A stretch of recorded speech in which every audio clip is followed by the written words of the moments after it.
So we are going to keep painting today, but I did want to show you, you're welcome to add more texture. Like I might add some to these branches back here.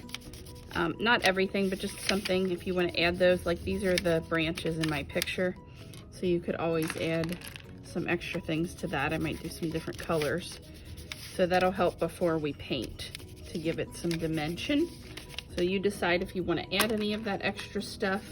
You are welcome to do that before we finish painting. So once we're ready, we are going to set up our paints. So we are painting on a small tray, and then you have your paints that you are sharing with the people at your table. And you can begin by going ahead and painting whatever you want to paint next.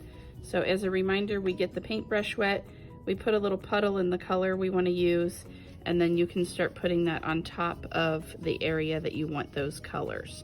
So again, being careful to not paint wet next to wet. So I painted all these greens last time, so I don't need to do that, worry about them touching the brown at this point. And then we're just gonna go ahead and keep painting. So again, I don't want just a plain brown, but I might wanna mix in the lid again. Let me move this over here. Mix in the lid some yellow with my brown. So if I wanna put some of that in there just to give it some variety so it's not such a solid, normal, plain brown.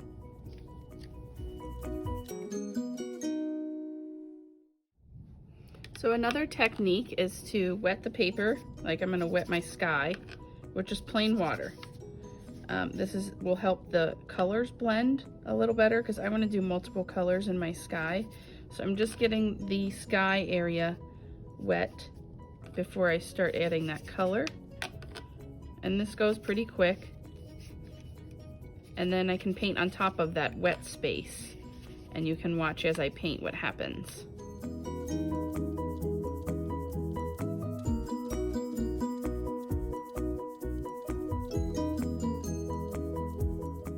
So you can see I kind of started with a purple and then sort of blended into a blue. So you can do that. I was getting a little bit out of my shapes because I probably need to go to a smaller brush. But you can do that in your spaces, and then just making sure you're going really clean up against those edges of anything that is not that space. That'll really help that shape stand out on top. So you can blend those colors in the background. Just remember to clean your brush in between color changes so that we're not getting them all mixed up on the pans.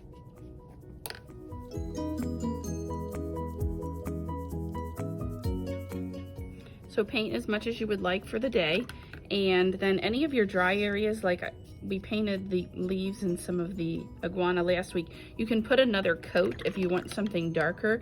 Like to make him have some form, it might be good to put like a darker value near the bottom of his body, and I would make that a darker green. So I could put green with purple or green with blue. That would help darken that area down here, and just putting another coat in general will make that have more form and look like he's got a shadow on the bottom of him. So you can work on that. That can happen on the branches or leaves as well. So as a reminder for cleanup, we do need to use those sponges to wipe out the lids. So your sponges should be wet and then fully squeezed out before they will work. And if they get too dirty, you can always go rinse them out again and squeeze them at the sink. Again, we leave all this open to dry because see the puddles are still there. Those will need to dry for the next group. You will clean out your paint brushes, get fresh water, and we will get that ready for the next class.